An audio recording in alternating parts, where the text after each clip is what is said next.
ओम शांति 30/12/2020 ईश्वरीय महावाक्य।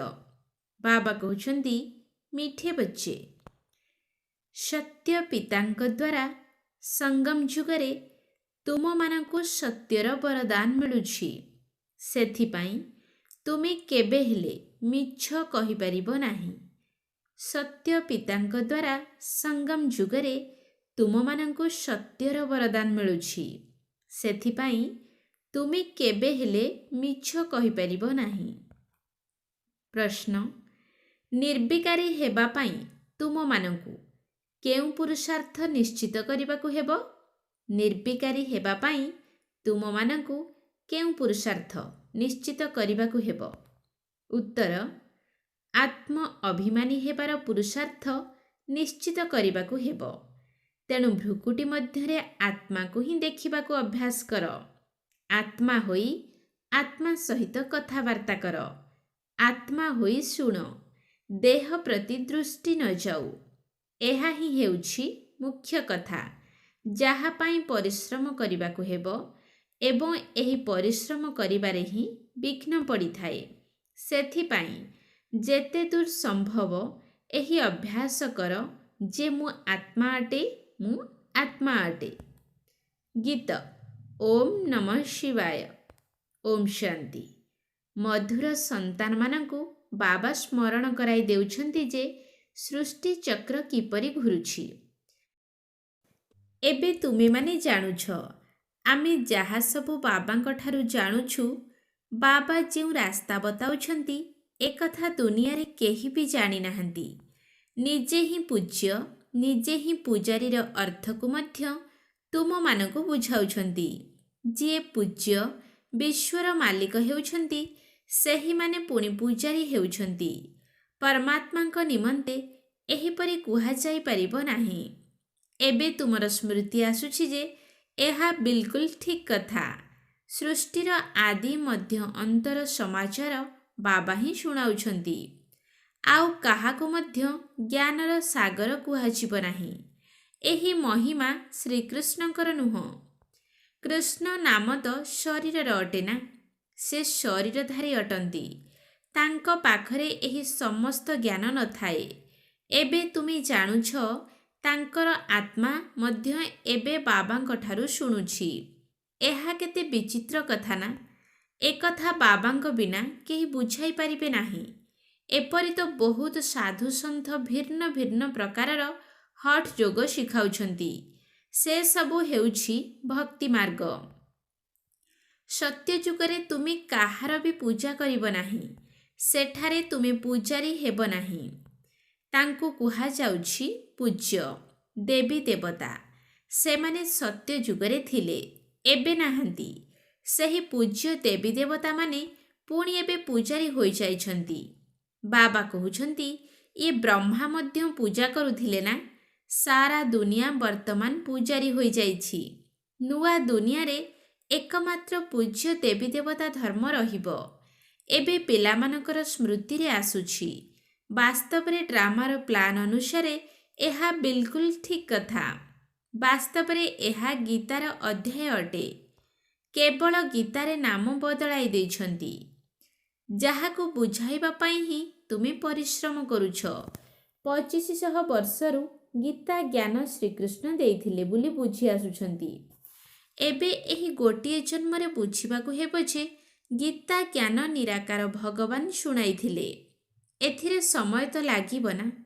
बाबा भक्तिर कथा मध्य बुझाउछन्ति। भक्ति रूपी वृक्षर विस्तार केते। तुमे माने लेखि पारिबो जे बाबा आमकु राजयोग शिखाउछन्ति। जाहांकर निश्चय होई जाउछि, सेमाने सेही आधार रे अन्य मानको बुझाउछन्ति। जदि निश्चय नाही, तेबे निजे मध्य द्वंद्वे पडुछन्ति। किपरि बुझाइबु? कोनोसी हंगामा हेब नाही तो? निर्भय तो एबे होई नाहंती ना। संपूर्ण देही अभिमानी होई गले निर्भय होइछिबो। भक्ति मार्गरे ही भय रही थाए। तुमे समस्ते महावीर अट। दुनिया रे केही हेले जानि नाहंती जे माया उपरे किपरि विजय प्राप्त करिबाकु हेबो। तुमर एबे स्मृति रे आसुछि। ଆଗରୁ ମଧ୍ୟ ବାବା କହିଥିଲେ ମନ୍ମନା ଭବ। ପତିତ ପାବନ ବାବା ହିଁ ଆସି ଏହି କଥାକୁ ବୁଝାଉଛନ୍ତି। ଯଦିଓ ଗୀତାରେ ମଧ୍ୟ ଏହି କଥା ଅଛି, କିନ୍ତୁ ଏପରି କେହି ବୁଝାଉ ନାହାନ୍ତି। ବାବା କହୁଛନ୍ତି ପିଲାମାନେ ଦେହୀ ଅଭିମାନୀ ହୁଅ। ଗୀତାରେ ମଧ୍ୟ ଏହି ଶବ୍ଦ ରହିଛି, ଅଟାରେ ଲୁଣ ସଦୃଶ। ପ୍ରତ୍ୟେକ କଥା ଉପରେ ବାବା ନିଶ୍ଚୟ କରାଉଛନ୍ତି। ନିଶ୍ଚୟ ବୁଦ୍ଧି ବିଜୟନ୍ତୀ। ତୁମେ ଏବେ ବାବାଙ୍କ ଠାରୁ ବର୍ଷା ନେଉଛ। ବାବା କହୁଛନ୍ତି ଗୃହସ୍ଥ ବ୍ୟବହାରରେ ମଧ୍ୟ ନିଶ୍ଚିତ ରହିବାକୁ ପଡ଼ିବ। ସମସ୍ତେ ଏଠାରେ ଆସି ବସିବାର କୌଣସି ଆବଶ୍ୟକତା ନାହିଁ। ସେବା କରି ସେଣ୍ଟର ଖୋଲିବାକୁ ହେବ। ତୁମେ ହେଉଛ ସାଲଭେସନ ଆର୍ମି, ଉଦ୍ଧାରକାରୀ ସେନା। ଈଶ୍ୱରୀୟ ମିଶନ ଅର୍ଥାତ୍ ଆଧ୍ୟାତ୍ମିକ ସଂଗଠନ ଅଟେ ନା। ପୂର୍ବରୁ ଶୂଦ୍ର ମାୟାବୀ ମିଶନର ଥିଲ, ଏବେ ତୁମେ ଈଶ୍ୱରୀୟ ମିଶନର ହୋଇଛ। ତୁମର ମହତ୍ଵ ବହୁତ ରହିଛି। ଏହି ଲକ୍ଷ୍ମୀନାରାୟଣଙ୍କର କ'ଣ ମହିମା ରହିଛି? ଯେପରି ରାଜା ସେହିପରି ରାଜ୍ୟ କରିଥାନ୍ତି। ବାକି ଏମାନଙ୍କୁ ସର୍ବଗୁଣ ସମ୍ପନ୍ନ ବିଶ୍ୱର ମାଲିକ କୁହାଯିବ। କାହିଁକି ନା ସେ ସମୟରେ ଅନ୍ୟ କୌଣସି ରାଜ୍ୟ ରହିବ ନାହିଁ। ଏବେ ପିଲାମାନେ ବୁଝିଗଲେଣି ବିଶ୍ୱର ମାଲିକ କିପରି ହେବୁ। ଏବେ ଆମେ ଦେବତା ହେବାକୁ ଯାଉଛୁ, ତେଣୁ ତାଙ୍କୁ ମୁଣ୍ଡ କିପରି ନୁଆଇବୁ। ତୁମେ ନଲେଜଫୁଲ ହୋଇଗଲଣି। ଯାହାଙ୍କର ଜ୍ଞାନ ନାହିଁ ସେ ମୁଣ୍ଡ ନୁଆଉଛନ୍ତି। ତୁମେମାନେ ଏବେ ସମସ୍ତଙ୍କର କର୍ତ୍ତବ୍ୟକୁ ଜାଣିଗଲଣି। କେଉଁ ଚିତ୍ର ଭୁଲ କେଉଁଟି ଠିକ୍ ତାହା ମଧ୍ୟ ତୁମେ ବୁଝାଇପାରିବ। ରାବଣ ରାଜ୍ୟ ବିଷୟରେ ମଧ୍ୟ ତୁମେ ବୁଝାଉଛ। ଏହି ରାବଣ ରାଜ୍ୟରେ ଏବେ ନିଆଁ ଲାଗିଯିବ। ସାରା ଦୁନିଆ ରୂପୀ ପାଳଗଦାରେ ଏବେ ନିଆଁ ଲାଗିଯିବ। ବିଶ୍ୱକୁ ପାଳଗଦା କୁହାଯାଉଛି। ଦୁନିଆରେ ଯେଉଁ କଥାର ଗାୟନ ରହିଛି ସେହି କଥା ଉପରେ ହିଁ ବୁଝାଯାଉଛି। ଭକ୍ତି ମାର୍ଗରେ ତ ଅନେକ ତିଆରି କରିଛନ୍ତି।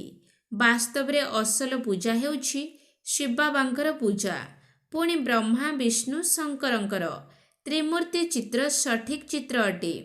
ତାପରେ ଏହି ଲକ୍ଷ୍ମୀ ନାରାୟଣ ଚିତ୍ର।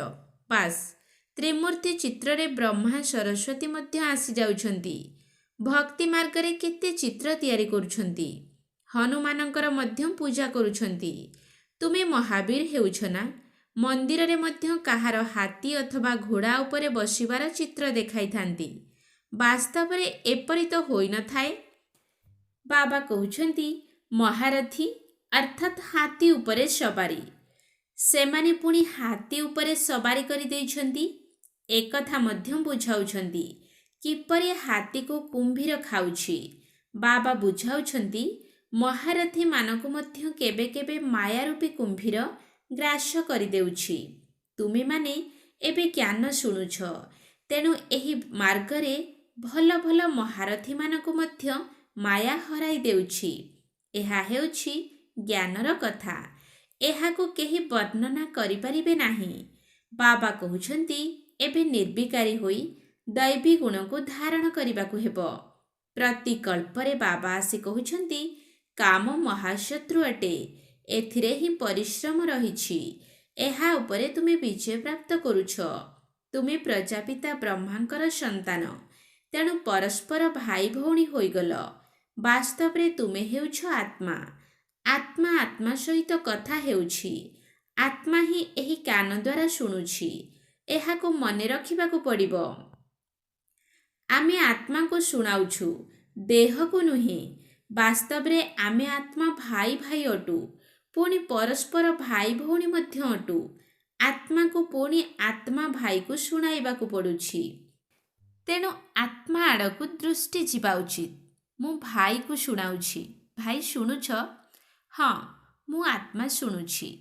ବିକାନେରର ଗୋଟିଏ ପିଲା ସର୍ବଦା ଆତ୍ମା ଆତ୍ମା କହି ଚିଠି ଲେଖିଥାଏ।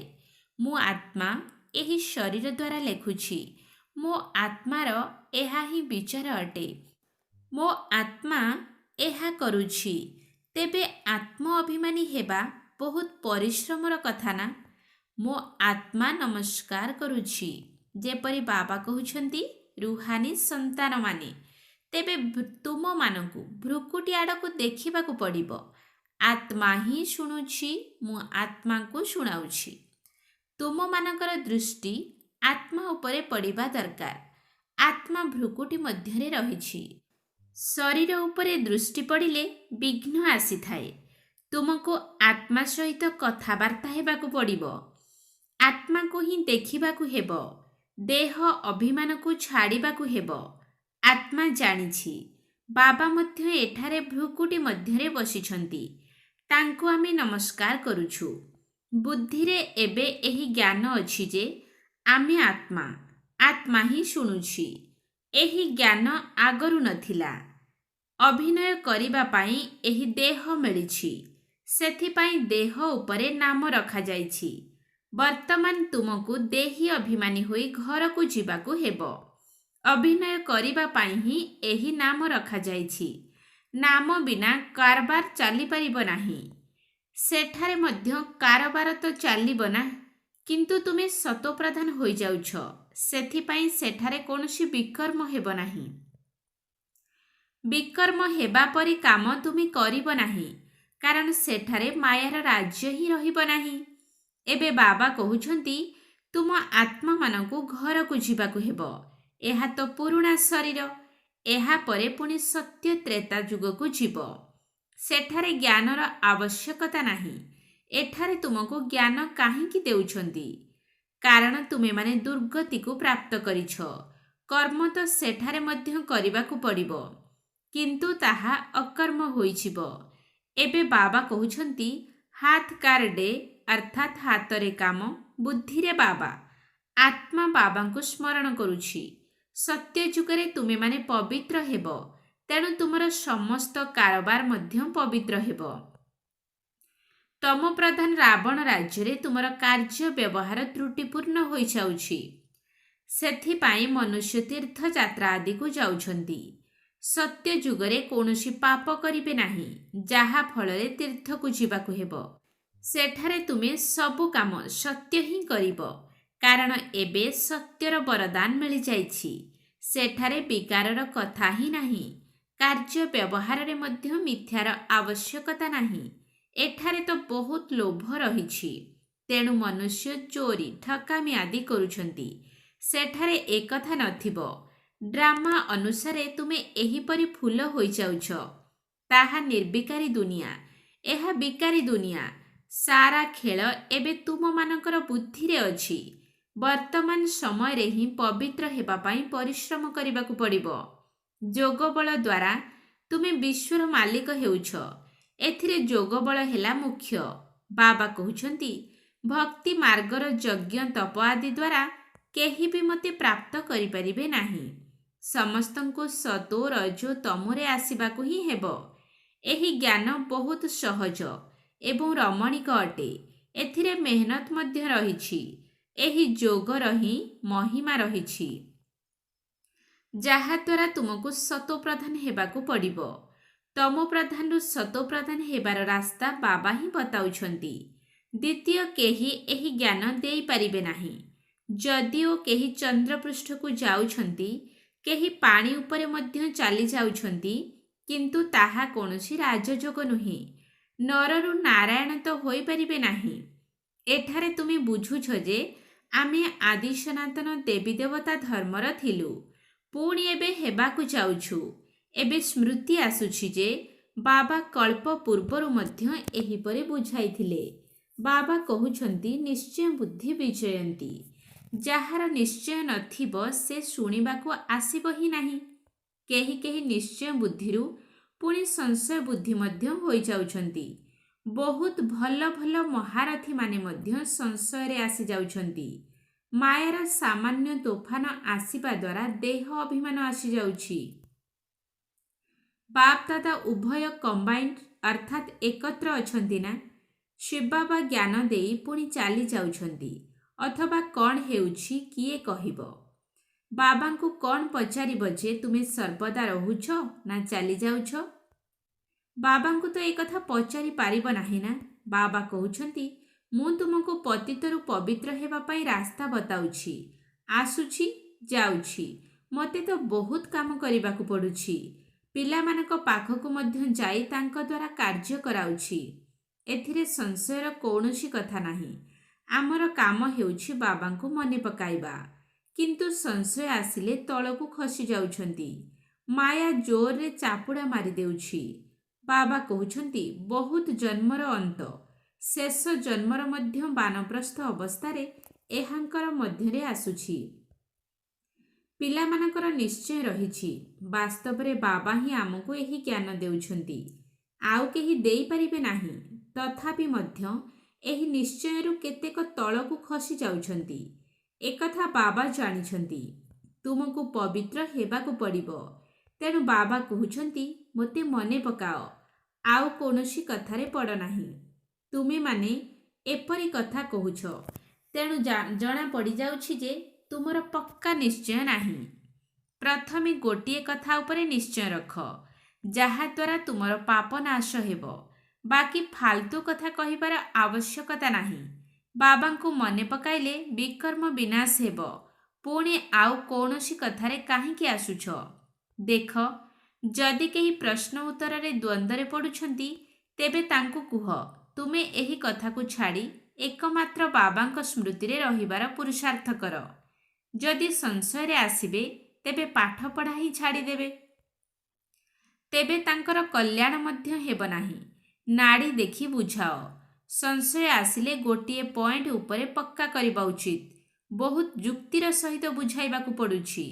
ପିଲାମାନଙ୍କର ପ୍ରଥମେ ଏହି ନିଶ୍ଚୟ ହେଉ, ବାବା ଆସିଛନ୍ତି, ଆମକୁ ପବିତ୍ର କରୁଛନ୍ତି। ଏହି ଖୁସି ତ ରହୁଛି। ଯଦି ନ ପଢ଼ିବ ତେବେ ଫେଲ୍ ହୋଇଯିବ। ତାଙ୍କ ଭିତରେ ମଧ୍ୟ ଖୁସି ଆସିବ ନାହିଁ। ସ୍କୁଲରେ ତ ଗୋଟିଏ ପ୍ରକାର ପାଠ ପଢ଼ା ଯାଇଥାଏ। ତେବେ କେହି ପାଠ ପଢ଼ି ଲକ୍ଷ ଲକ୍ଷ ରୋଜଗାର କରନ୍ତି, କେହି ପୁଣି 5-10 ଟଙ୍କା ରୋଜଗାର କରିଥାନ୍ତି। ତୁମର ଲକ୍ଷ୍ୟ ନରରୁ ନାରାୟଣ ହେବା। ବର୍ତ୍ତମାନ ରାଜତ୍ୱ ସ୍ଥାପନ ହେଉଛି। ତୁମେ ମନୁଷ୍ୟରୁ ଦେବତା ହେବ। ଦେବତାମାନଙ୍କର ରାଜଧାନୀ ତ ବହୁତ ବଡ଼। ସେଠାରେ ଉଚ୍ଚପଦ ପାଇବା, ତାହା ପାଠପଢ଼ା ଏବଂ ଚାଲିଚଳଣି ଉପରେ ନିର୍ଭର କରୁଛି। ତୁମମାନଙ୍କର ଚାଲିଚଳଣି ମଧ୍ୟ ବହୁତ ଭଲ ହେବା ଦରକାର। ବାବା ନିଜ ପାଇଁ ମଧ୍ୟ କହୁଛନ୍ତି, ଏବେ କର୍ମାତୀତ ଅବସ୍ଥା ହୋଇନାହିଁ, ମୋତେ ମଧ୍ୟ ସମ୍ପୂର୍ଣ୍ଣ ହେବାକୁ ପଡ଼ିବ। ଏବେ ହୋଇନାହିଁ। ଜ୍ଞାନ ତ ବହୁତ ସହଜ। ବାବାଙ୍କୁ ସ୍ମରଣ କରିବା ମଧ୍ୟ ବହୁତ ସହଜ, କିନ୍ତୁ କରିଲେ ହେବ ନା।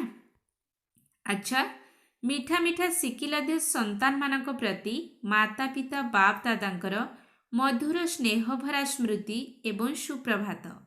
ଆତ୍ମିକ ପିତାଙ୍କର ଆତ୍ମିକ ସନ୍ତାନମାନଙ୍କୁ ନମସ୍ତେ। ଆତ୍ମିକ ସନ୍ତାନମାନଙ୍କର ଆତ୍ମିକ ବାପ ଦାଦାଙ୍କୁ ନମସ୍ତେ, ନମସ୍ତେ, ନମସ୍ତେ। ସୁପ୍ରଭାତ। ଧାରଣା ପାଇଁ ମୁଖ୍ୟ ସାର। 1 ନମ୍ବର ପଏଣ୍ଟ, କୌଣସି କଥାରେ ସଂଶୟ ବୁଦ୍ଧି ହୋଇ ପାଠ ପଢ଼ାକୁ ଛାଡ଼ିବାର ନାହିଁ। ପ୍ରଥମେ ତ ପବିତ୍ର ହେବା ପାଇଁ ଏକମାତ୍ର ବାବାଙ୍କୁ ହିଁ ମନେ ପକାଇବାକୁ ହେବ। ଅନ୍ୟ କୌଣସି କଥାରେ ଯିବାର ନାହିଁ।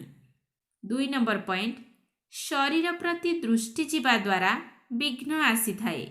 ସେଥିପାଇଁ ଭୃକୁଟିକୁ ହିଁ ଦେଖିବାକୁ ହେବ। ନିଜକୁ ଆତ୍ମା ମନେକରି ଆତ୍ମା ସହିତ କଥାବାର୍ତ୍ତା କରିବାକୁ ହେବ। ଆତ୍ମ ଅଭିମାନୀ ହେବାକୁ ପଡ଼ିବ। ନିର୍ଭୟ ହୋଇ ସେବା କରିବାକୁ ହେବ। ବରଦାନ, ଦୃଢ଼ ସଂକଳ୍ପ ଦ୍ୱାରା ଦୋଷ ଦୁର୍ବଳତା ରୂପୀ କଳିଯୁଗୀ ପାହାଡ଼କୁ ସମାପ୍ତ କରି ସମର୍ଥି ସ୍ୱରୂପ ହୁଅ। ଦୃଢ଼ ସଂକଳ୍ପ ଦ୍ୱାରା ଦୋଷ ଦୁର୍ବଳତା ରୂପୀ କଳିଯୁଗୀ ପାହାଡ଼କୁ ସମାପ୍ତ କରି ସମର୍ଥି ସ୍ୱରୂପ ହୁଅ।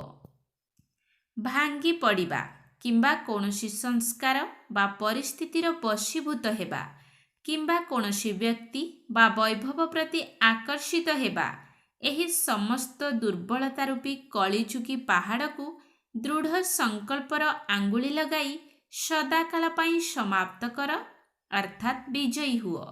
ବିଜୟ ଆମର ଗଳାର ମାଳା। ସର୍ବଦା ଏହି ସ୍ମୃତି ଦ୍ୱାରା ସମର୍ଥି ସ୍ୱରୂପ ହୁଅ। ଏହା ହିଁ ହେଉଛି ସ୍ନେହର ପ୍ରତିଦାନ। ଯେପରି ସାକାର ବ୍ରହ୍ମା ବାବା ଶ୍ରେଷ୍ଠ ସ୍ଥିତିର ସ୍ତମ୍ଭ ହୋଇ ଦେଖାଇଛନ୍ତି, ସେହିଭଳି ନିଜର ପିତାଙ୍କୁ ଅନୁକରଣ କରି ସର୍ବଗୁଣର ସ୍ତମ୍ଭ ହୁଅ। ସ୍ଲୋଗାନ, ସାଧନଗୁଡ଼ିକ କେବଳ ସେବା ପାଇଁ ହିଁ ଉଦ୍ଦିଷ୍ଟ, ଆରାମ କରିବା ପାଇଁ ନୁହେଁ। ସାଧନଗୁଡ଼ିକ କେବଳ ସେବା ପାଇଁ ହିଁ ଉଦ୍ଦିଷ୍ଟ, ଆରାମ କରିବା ପାଇଁ ନୁହେଁ। ଓମ୍ ଶାନ୍ତି।